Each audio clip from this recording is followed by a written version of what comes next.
पहले ऐसा बोला जाता था कि जैसे आपको कनाडा जाना है, पीआर लेनी है और आपकी होम कंट्री से आपकी पीआर नहीं हो पा रही है, तो आप स्टडी वीज़ा लेकर कनाडा चले जाओ, स्पाउस को भी ले जाओगे, लीगल वे है और बस आपकी पीआर वहाँ जाके हो जाएगी।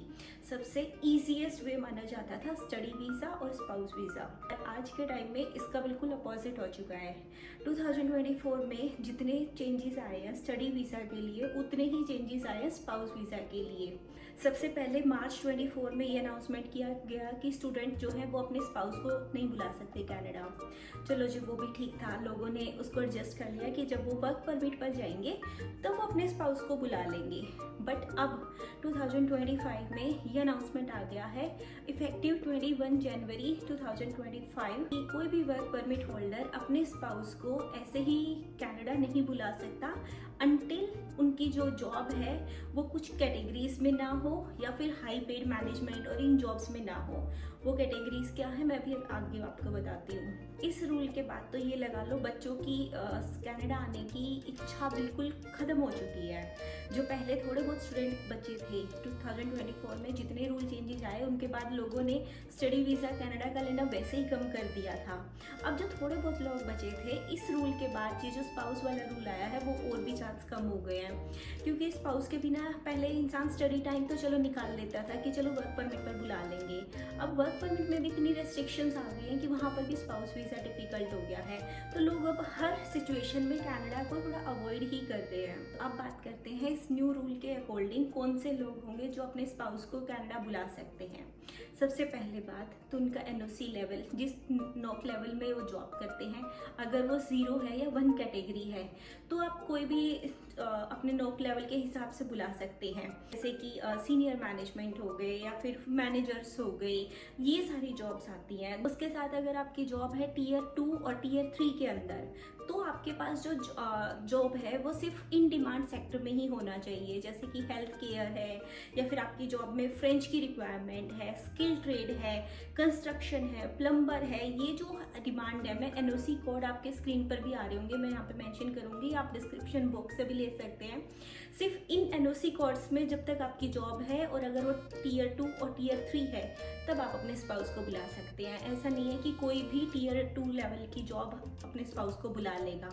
फॉर एग्जाम्पल, जैसे कि पहले बोला जाता था ना कि international business management, global business management, HR management, जो बच्चे ये कोर्स करते थे उनको कोई जॉब नहीं मिलती थी। अब ये रूल बेसिकली उन्हीं लोगों के लिए अप्लाई हो रहा है कस्टमर सर्विस या किसी ऐसे प्रोफाइल में काम करते हैं, उनके स्पाउस को कनाडा नहीं बुला सकते। तो या तो उन्हें टीयर 0 या 1 की जॉब लेनी होगी, टीयर 2 और 3 के अंदर इन डिमांड जॉब है वो लेनी होगी, तब वो बुला पाएंगे। इसके साथ सेकंड अपडेट ये आया था कि जो बच्चे मास्टर डिग्री कर रहे हैं वो बच्चे अपने स्पाउस को इंडिया से कनाडा बुला सकते हैं या अपने साथ इंडिया से ला सकते हैं। बट अब इसकी ड्यूरेशन मेंशन कर दी गई है। पहले क्या था, बहुत सारे कॉलेजेस में मास्टर डिग्री 1 ईयर की भी होती है। 1 ईयर इंडिया का, दैट मीन्स यहाँ की वो 8 मंथ्स में कंप्लीट हो जाती है। अब इन्होंने उसकी ड्यूरेशन फिक्स कर दिया है कि 16 मंथ्स आपके कोर्स की वैलिडिटी होनी चाहिए, तभी आप उनको बुला सकेंगे, अदरवाइज आप एलिजिबल नहीं है, ताकि लोग जो 1 ईयर मास्टर डिग्री में एनरोल कर रहे हैं वो बंद हो जाए और लोग जो 2 ईयर मास्टर डिग्री में एनरोल करें वो अपने स्पाउस को बुलाए। इन नटशेल इनको यहाँ के कॉलेजेस को ज़्यादा से ज़्यादा पेमेंट मिल सके। 1 साल के कोर्स में तो बच्चा इतना फीस पे करेगा नहीं, 2 साल के कोर्स में वो डबल फी पे करेगा, यानी कि कॉलेजेस को डबल फायदा होगा। इसलिए गवर्नमेंट ऐसे रूल ले रही है ताकि वो कॉलेजेस को बेनिफिट हो सके। इसके साथ एक और अपडेट ये भी है, अगर आप वर्क परमिट पर हैं और आप अपने स्पाउस को बुला रहे हैं, चाहे आपका टीयर 1 टीयर 2 कोई भी लेवल की जॉब है, आप एलिजिबल है, बुला रहे हैं, आपका मेन जो एप्लीकेंट है उसका वर्क परमिट 6 मंथ से ज़्यादा टाइम का वैलिड होना चाहिए। अगर वो 6 मंथ से कम है, यानी वर्क परमिट एक्सपायरी की तरफ है, ख़त्म होने वाला है, तब आप अपने स्पाउस को बुला रहे हैं तो आप एलिजिबल नहीं है।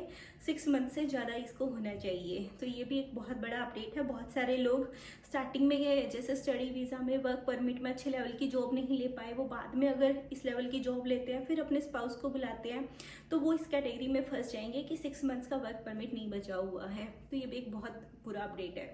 ओवरऑल मैं बात करूँ तो ये सारे अपडेट आ रहे हैं लोगों को कनाडा आने से रोकने के लिए। जो लोग आ चुके हैं अब वो तो देखो कहीं जाएंगे नहीं, वो कुछ ना कुछ और रास्ते ढूंढ लेंगे। जैसे कि स्पाउस वाला जब बंद हुआ था तो लोगों ने विजिटर वीज़ा लगा के यहाँ पर आना शुरू कर दिया। अब वो स्पाउस के लिए एलिजिबल हुए थे कि उनकी स्टडी कंप्लीट होने वाली थी कि अब वो जाकर वर्क परमिट लेते। उससे पहले ही सरकार ने ये भी अनाउंस कर दिया है। अब इसके बाद तो लोगों के लिए और भी मुश्किल हो गया है। तो बेटर ये है कि अगर इस टाइम पर अगर आप स्टडी वीज़ा या स्पाउस वीज़ा ऐसा देख रहे हैं कनाडा के लिए, तो आप स्टडी वीज़ा के लिए एनरोल मत करो। अगर आप सिंगल हैं तो कनाडा आ जाओ, स्टडी वीज़ा पे कोई दिक्कत नहीं है। बट अगर आप स्पाउस होल्डर हैं और फिर आप सोच रहे हैं कि आप अपनी फैमिली को बुला लेंगे कनाडा आकर, तो वो बहुत मुश्किल हो चुका है। तो आप कनाडा की बजाय किसी और कंट्री को चूज़ कर सकते हैं।